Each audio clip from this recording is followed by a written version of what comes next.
Howdy folks, welcome as we talk about lubricants.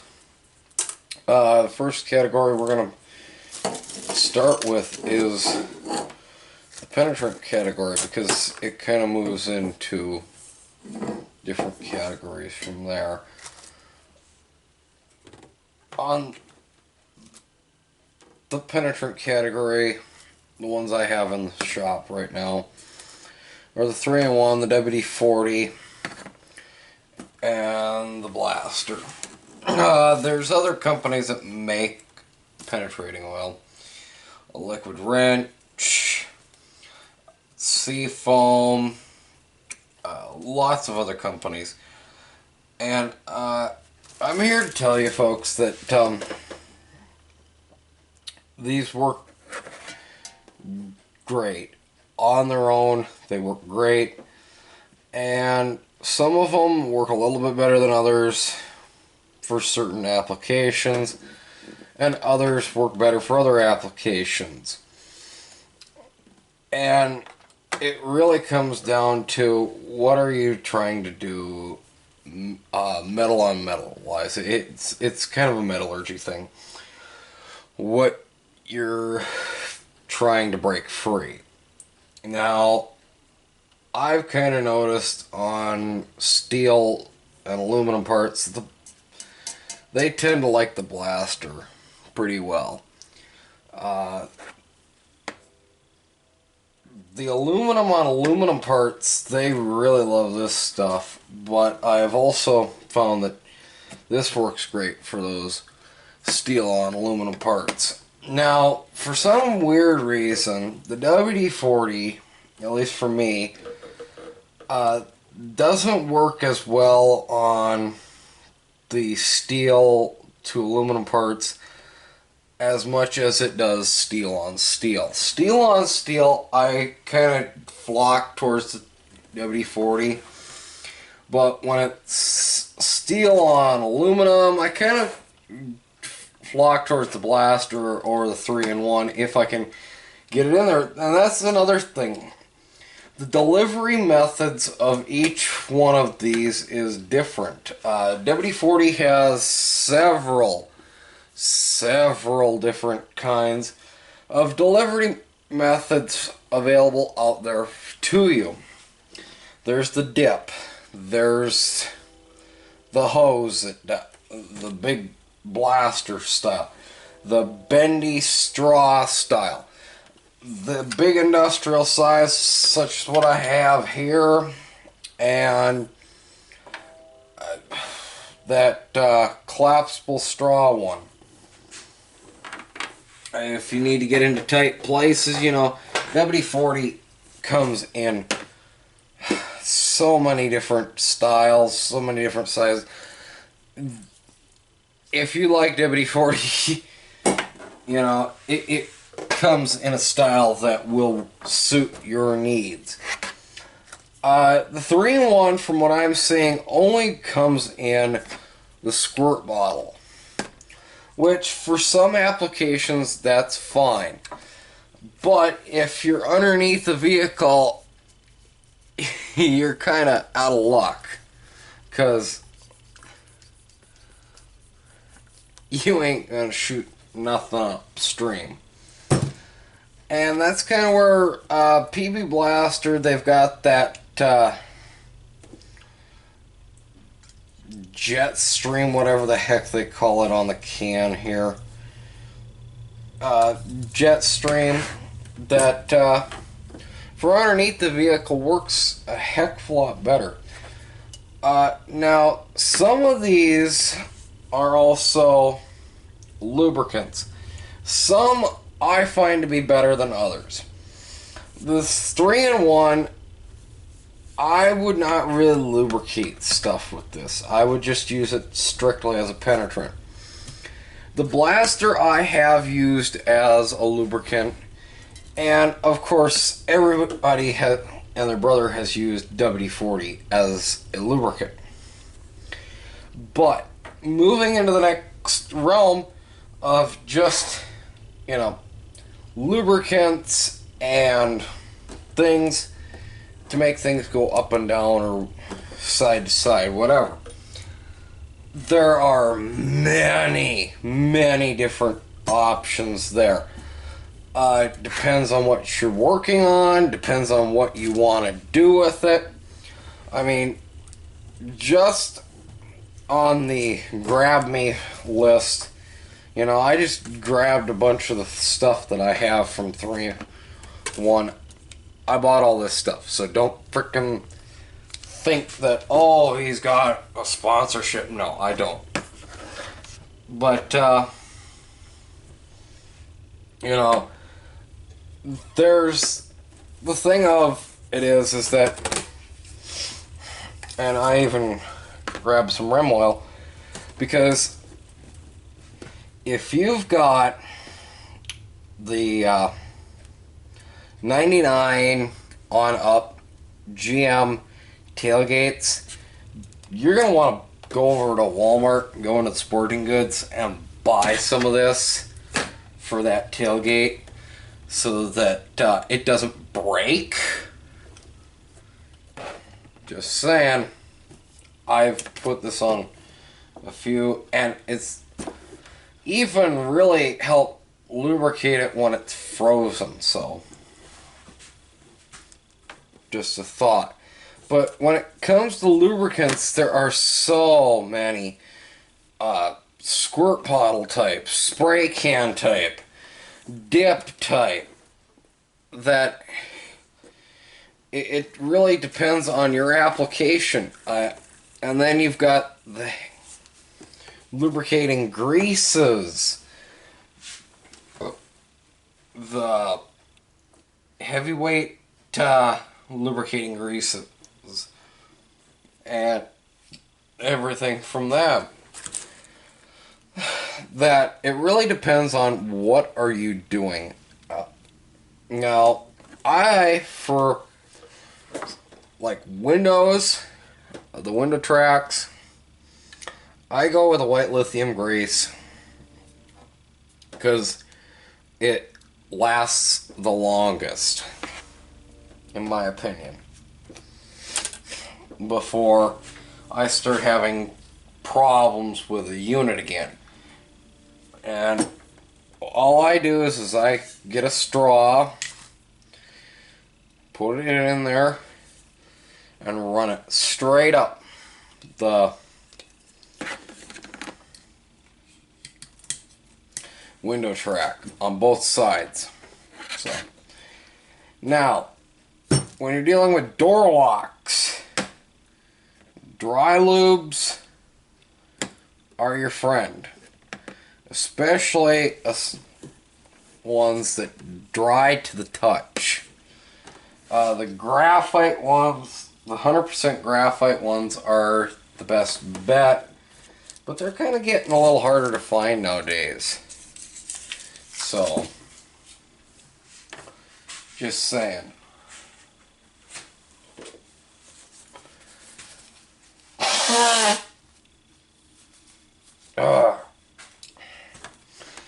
So, just keep that in mind. Now, you've got your machine oils. Your machine oils, do not get them confused, and do not even try and use dry lubricants where a machine oil is supposed to be. Now, this is they say right on it an SAE 20. That means that Society of Automotive Engineers has said that it will pass a 20 weight test. But since it has no official markings, that's something to be considered. But if you've got old engines that have those little cups on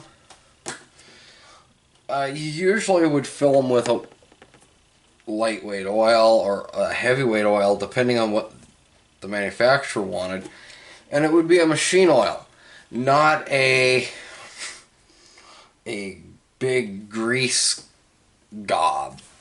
Some of them are grease gobbers, but a lot of them, you know, they wanted the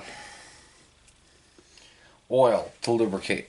Especially when you're talking about old machinery, like sewing machines, electric motors. They tend to want a thicker or heavier weight oil. But if you're talking about a newer electric motor, you know, something a little lighter will do ya. But you kind of want to stay away from the silicones, the things like that when you're dealing with electric motors. And it's not a fire hazard. It's just the fact that that is not what the motor wants to run with. It wants to run with a kind of a heavier weight oil, and that's where these come in. Now, if you've got door hinges that are they got that lock mechanism where you open the door and it stays open, you kind of want to have a lightweight grease on that will hold. And that's where something like this would come in to play, with the fact that lubricants lubricate not just on their properties of weight, but on their sticktivity as well. So now, if you're looking at a higher heat application, silicone stuff is the way to go. And like I said, if you need something that's going to be really close tolerances, maybe look at a firearms oil, or, you know, a nice gun oil. Doesn't have to have any cleaners in it, just needs to be there. Now, there is the homebrew stuff of penetrants and things of that nature, and we'll probably do a part 2 on this video down the road. But you know, you've got the homebrewed stuff that, you know, everybody knows I got some Fords in the fleet. So what you do is, you know, you get yourself some acetone and mix it 50-50 with an ATF and run that as a penetrant. Now, I have on occasions used this instead of engine oil to store small engines and engines in general. The reason why I prefer using ATF over engine oil is that it doesn't draw moisture. Well, it's got a lot better cleaning capabilities to it, so that when you do go to pull the plugs to clear the cylinders, you know everything's going to be coated. And since ATF is usually thinner, even this type F, it's thinner than 20 weight. So you're going to coat the cylinders with a lubricant before your first pull, which it's a nice thing to do on your first starts of engines to help from burning out your rings. So that's kind of what I've been using ATF for, outside of just a transmission. Now, we've already went over this in a previous video, but we're going to talk about it again. And I'm just going to touch on it because, like I said, we've already went through this in another video. But we're going to talk about engine oil. You know, we're going to just talk about the basic 5WD-30 engine oil. Now, what I have noticed, though, is that there's a lot of the old guys out there that they want to run this oil in their muscle car with a flat tappet cam. The modern engine oils that they have today, not that they had 20 years ago, but what they have today, is not designed for flat tappet cam use. Now, if you've got an engine with a flat tappet cam, such as a Ford 306, you're not going to want to run a modern engine oil in it, even if it says high mileage. Now, this one's a synthetic blend motor oil, which that's fine. Today, they've really got the synthetics to where they don't leak as they did in the past. The big thing is that the flow rates of synthetic motor oil versus conventional are different. And when they first had synthetic motor oil, yes, it was the right weight of oil, but it wasn't the right flow rate of oil. Meaning that it was actually flowing a little bit too fast and causing little seals to fail because of the fact that as an engine heats up and expands, the engine develops leaks, but we don't notice them if we keep running the same type of oil because of the fact that the oil isn't large enough to pass through the leak. But when we've got a synthetic motor oil, those passages are big enough for a synthetic to run through. Now, high mileage oil versus conventional oil, whether it's conventional high mileage or synthetic blend high mileage. It's the fact that the high mileage oils have seal swellers. They have extra seal swellers incorporated into the oil to help seal the engine from dry seals. And if you've got an engine that is not leaking oil,